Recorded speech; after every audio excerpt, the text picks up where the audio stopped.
Estas son 10 cosas que quizá no sabías de la Revolución Mexicana. El 20 de noviembre conmemoramos el inicio de la lucha armada en la Revolución Mexicana, uno de los primeros conflictos armados del siglo XX y también uno de los primeros en documentarse con fotografía periodística, donde participaron personajes icónicos de la historia nacional como Pancho Villa, Emiliano Zapata, Porfirio Díaz, Francisco I. Madero, Venustiano Carranza. El tema de la Revolución Mexicana es muy amplio y con muchas aristas que estudiar, tanto así que los historiadores aún no se ponen de acuerdo el día exacto en que termina la revolución, pero gracias a la documentación en multimedia, escritos, fuentes primarias, periódicos y corridos es que podemos estudiar de mejor manera la Revolución Mexicana.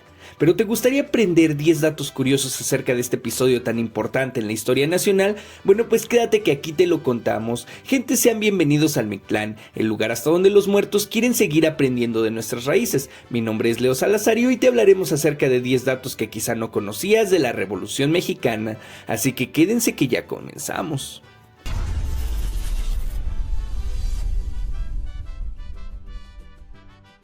Número 1. El origen de la palabra petatear. Seguramente has escuchado esta palabra, y más en opiniones populares y frases como ya se petateó, para referirse a la muerte de alguien. Y es que esta palabra surge en el Porfiriato y la Revolución Mexicana, cuando los difuntos eran enterrados únicamente enredados en un petate, ya que la economía y el tiempo de guerra no le permitía a la población organizar obras fúnebres más detalladas, solo enredar a sus difuntos en un petate y sepultarlos. Número 2. El presidente que duró más en el poder. Uno de los causantes de la Revolución Mexicana es la inapertura democrática, ya que el general Porfirio Díaz, entonces presidente de México, se había reelegido constantemente, llegando a tener una duración en su mandato de hasta 27 años sin interrupciones y más de 30 años alternando el poder. Los periodos presidenciales de Porfirio Díaz fueron de 1876 a 1880, donde su compadre Manuel González alternaría el poder de 1880 a 1884, pero que después don Porfirio ocuparía la presidencia de manera consecutiva desde este último año hasta 1911, cuando presentó su renuncia. La permanencia de Díaz en el poder es una causa directa de que en México la reelección sea un tema que no sucede constitucionalmente. Asimismo, en la revolución irónicamente también se dio el mandato más corto de la historia.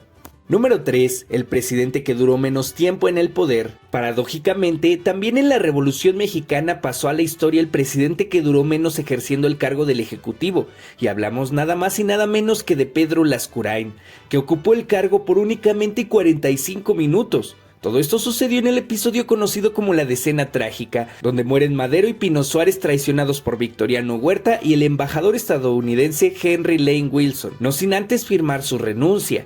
En aquel tiempo, la ley dictaminaba que el secretario de Relaciones Exteriores pasaba a tomar la presidencia en caso de una renuncia del Ejecutivo, algo muy parecido a lo que pasó con Benito Juárez. Victoriano Huerta tomó como medio a Pedro Lascurain, que era el entonces secretario de las Relaciones Exteriores, para convencerlo de ser presidente y nombrarlo a él en el cargo que dejaría. Así, con una renuncia de Lascurain a la presidencia, Huerta asumiría el cargo automáticamente de presidente. Lascurain temía por la vida de Madero, el cual aún no era asesinado, y aceptó el trato de Victoriano Huerta a cambio de que jurara enfrente de una imagen de la Virgen de Guadalupe que protegería la vida del presidente Madero. Huerta aceptó y en menos de 45 minutos se dieron los trámites. Madero renuncia, Lascurain asume la presidencia, nombra al secretario de Relaciones Exteriores a Victoriano Huerta y después firma su renuncia, pasando así el poder a Huerta. La fecha de duración de su mandato es del 19 de febrero de 1913, de las 5:15 p.m. a las 6 p.m. La única parte que no se cumpliría del plan sería mantener vivo a Madero, ya que después fue asesinado atrás de Lecumberri. Número 4. La ironía del ferrocarril. Uno de los grandes aciertos del gobierno de Porfirio Díaz fue traer la modernización tecnológica a México, y con ello la construcción de miles de kilómetros de vías férreas que conectaban a todo el país, siendo el ferrocarril el medio de transporte por excelencia del siglo XIX y principios del siglo XX. Seguramente por la cabeza de Porfirio Díaz siempre pasó el hecho de querer modernizar al país y conectarlo, pero irónicamente, además de que sucedió esto, el ferrocarril también funcionó para derrocarlo del poder. Y mira, te explicamos, las armas que llegaban a los revolucionarios se transportaban en el ferrocarril, Además, estos mismos secuestraban los trenes y sus vagones para transportarse de un lado a otro, haciendo que los trayectos de movilidad para los revolucionarios fueran más cortos y por ende una mayor eficacia en el proceso y desarrollo del conflicto armado. Es tan irónico que el ferrocarril que construyó Porfirio Díaz para modernizar al país también haya servido para quitarlo del poder. Número 5. Madero y el espiritismo. Francisco I. Madero, un acaudalado hacendado del estado de Coahuila, conocido como el apóstol de la democracia en México, fue el iniciador del conflicto armado formalmente, ya que poseía el capital y las influencias, además de los contactos para poder llevar a cabo la movilización. Pero lo que quizá no sabías de Madero es que compartía un gusto por las artes místicas del espiritismo. Madero era fiel creyente de esta controversial disciplina espiritista. Según pruebas dejadas por el mismo Madero, él entraba en un estado de trance donde los espíritus se manifestaban por medio de su cuerpo escribiendo cartas. Los espíritus que se manifestaban a través de Madero eran Raúl, quien era su hermano pequeño muerto. Otra carta era dirigida a un individuo conocido como José, y en algunas ocasiones con el propio Benito Juárez. De hecho, en una de las cartas que escribe Madero, el individuo llamado José le dice que él tendrá una misión muy importante. Y es que si el espíritu no se equivocaba, esa misión era liderar el inicio de la Revolución Mexicana. Lo cierto es que el gusto por el espiritismo de Madero nace a raíz de conocer las obras del francés Allan Kardec, padre de la doctrina espiritista. Pero, ¿tú qué opinas? ¿De verdad crees que Madero hablaba con espíritus? Número 6. Los niños en la Revolución. Los infantes a su corta edad ya también participaban en actividades dentro de la revolución. Los contingentes y ejércitos villistas y zapatistas traían consigo a niños, que si bien no eran usados para batalla, sí lo eran para hacer pequeñas labores como acarrear agua, dar de comer a los animales o hacer pequeños mandados a los adultos. La premisa universal de proteger a mujeres y niños primero no aplicaba para la revolución, ya que las mujeres también participaron. Número 7. El papel de la mujer en la revolución. Las mujeres fueron de gran ayuda para la causa revolucionaria, ofreciendo sus servicios a los ejércitos y contingentes en tareas como lavar, cocinar o atender a los enfermos y heridos de guerra, aunque sus tareas no solo se limitaban a eso, ya que grupos de mujeres participaron combatiendo en batalla y traficando armas. A estas mujeres se les conocía como soldaderas. Número 8. El gusto de Zapata por la charrería.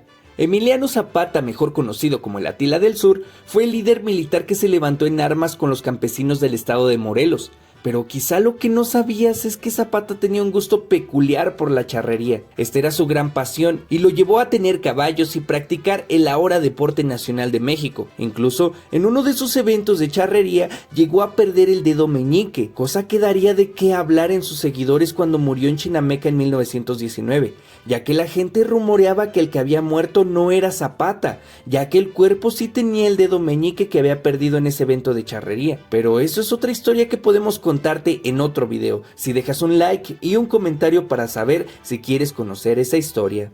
Número 9. El nacimiento de los corridos. Fue en esta época de la Revolución Mexicana cuando nace este género musical tan popular en la cultura mexicana, y su razón de ser era llevar por medio de la música historias del pueblo contadas para el pueblo, y también se dedicaba a retratar a los hombres valientes de la Revolución. En un mundo donde el único medio de comunicación era el periódico y más del 80% de la población era analfabeta, los músicos de la época explotaban su creatividad llevando las noticias en una bohemia canción. Este género evolucionaría en México, combinando diversos instrumentos musicales y que hasta la fecha sobrevive, aunque de una manera muy distinta a la época revolucionaria. Número 10. Nadie sabe cuándo se termina la revolución. Como comentamos al principio del video, la Revolución Mexicana es un hecho que los historiadores ubican iniciando el 20 de noviembre de 1910, aunque algunos otros mencionan que fue el 18 de noviembre con los hermanos Cerdada en Puebla que soltaron las primeras balas del conflicto armado. Sin embargo, no es así para su fecha de culminación. En el caso de la revolución no pasa lo mismo que con algunos otros hechos o acontecimientos de nuestra historia, como lo es la independencia, la guerra de reforma o la guerra de los pasteles, donde sí hay un hecho que sí cierre ese ciclo en la historia.